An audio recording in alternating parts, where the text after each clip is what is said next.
Facing a big decision and not sure which way to turn? You're not alone. The nature of being an entrepreneur and business owner is to make decisions. Some decisions are quick and others carry more risk and uncertainty. That's why it's an investment in yourself to check your intuitive decision-making process with a recipe for making better decisions.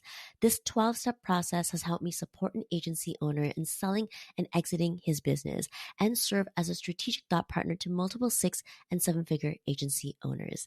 In this episode, I'm sharing my go-to 12-step process for when intuition doesn't cut it for major decisions and your quick thinking needs a strategic boost. Tune in to get actionable steps for making better decisions to grow your business this year.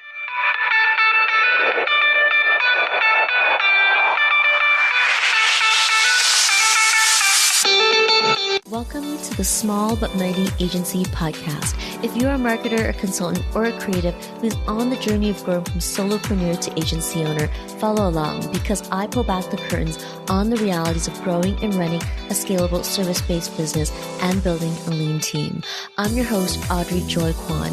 I know what it takes to build an agency. Whether it's from solo to 3, 5, or 20, I've done it, including supporting an agency owner to sell and exit.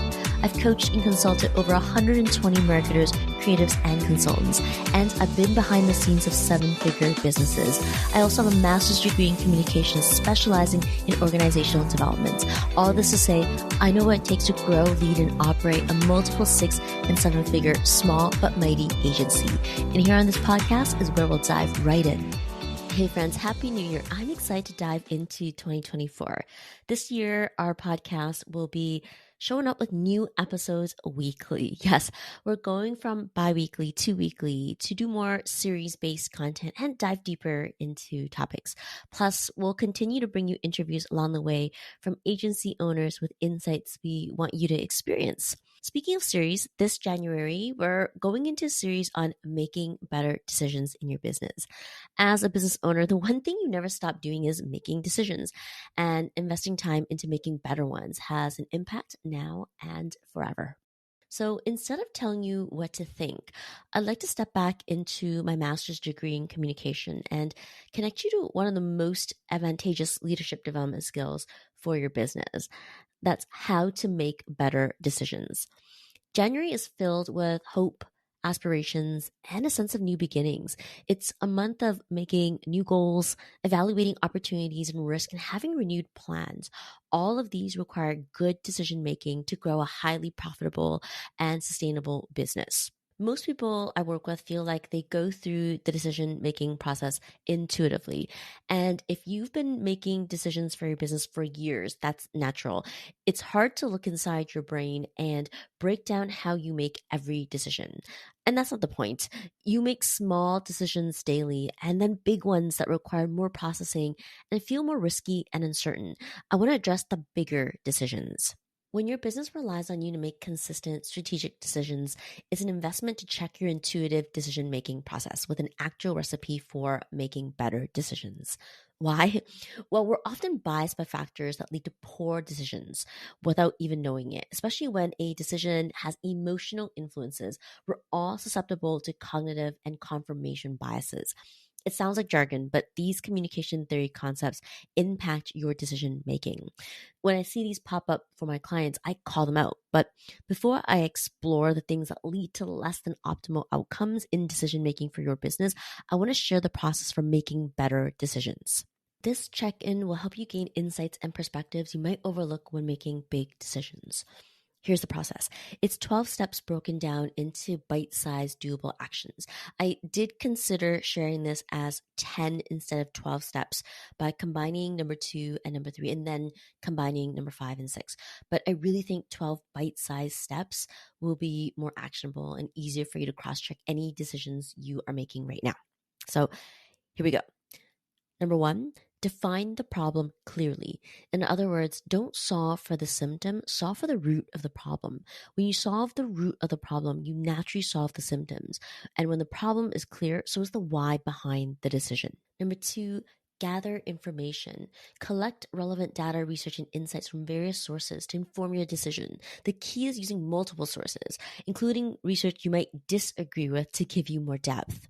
Number 3, consider multiple perspectives. Involve stakeholders from different backgrounds and experiences to get a well-rounded view. If you only speak to people who think like you, look and act like you only see what you want to see. Number 4, evaluate the evidence. Once you have information and perspectives, it's time to evaluate. Critical thinking is looking for biases and gaps in the evidence. Number 5, identify alternatives. Don't limit yourself to the first idea that comes to mind. The brain's tendency is to stick with familiar ideas, and that can blind you to better solutions. Brainstorm different options and solutions. Number 6, weigh the risk and rewards. Once you have different options and solutions, get clear on the potential impacts of each option by weighing strengths, weaknesses, opportunities, and threats. I love SWOTs because it's an internal and external analysis. What are the internal strengths and weaknesses, and what are the external opportunities and threats to the potential option or solution? Number 7, check your emotional influences. Be aware of how you're feeling. It might affect your judgment. What is the dominant emotion you're feeling? Is it fear, anxiety, or excitement at the opportunity ahead? Naming your feelings can help create a little space between your emotions and the actions. The distance allows you to examine the emotion and to acknowledge feeling it without letting that emotion drive the decision. Number 8, now it's time to make a decision. Now that you've worked through the analysis, ideation, and strategic evaluation process, it's time to make the decision. Choose the option that best aligns with your objectives. And once the decision has been made, the decision-making process doesn't end there. Steps 9 to 12 are post-decision actions that are critical to future actions. So here we go. Number 9, implement and monitor. Put your decision into action and monitor its outcome. Determine your key performance indicators. Don't shy away from numbers as metrics because numbers cut through subjective communication. Number 10, reflect and learn. As the results are observed, reflect on what worked well and what could be improved. And then Number 11, seek feedback. Get input from others on how the decision was made and its effectiveness. Feedback can be with your team members, coaches, and consultants. One of the most powerful actions I support my clients with is to pull things apart so that we can reconnect new dots and reveal opportunities to move forward quickly. And then 12, adjust as necessary. Be prepared to adjust based on new information or changing circumstances. There's your 12-step process. I know that the decision-making process isn't always straightforward. It's especially true when you're making a decision under both risk and uncertainty. All decisions involve some risk, but when you have certainty, making a decision is easier.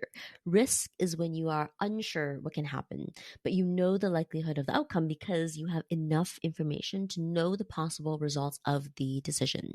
In that scenario, making a decision when you have certainty is easier. When the environment is uncertain, you can't predict the outcome because no information or data is available. So what happens when there's a lot of uncertainty? I see this happen. You cycle through steps 2 to 7 repeatedly and in no particular order. You choose to revisit completed steps in search of some certainty. If you found yourself stuck in the loop of revisiting the steps over and over again, it's a form of procrastination. The only way to gain more certainty about the decision is to take action and lean into the last 3 steps of the 12 steps. That's steps 9 to 12 to inform your next steps. Okay, there we have it, the 12 steps. Now that we have the foundation for making better decisions, join me on the next podcast episode where I'll dive into all the things that affect making better decisions for your business, some of which you don't know is happening. I'll share it with you so that you can grow your business faster. Thanks for being here, friend. I'll see you on the next one. Hey there, thanks for hanging out with me at the Small But Mighty Agency podcast. If you enjoyed this episode, it would mean the world to me if you hit the follow or subscribe button in your podcast app and share it with a friend. I'll see you on the next one.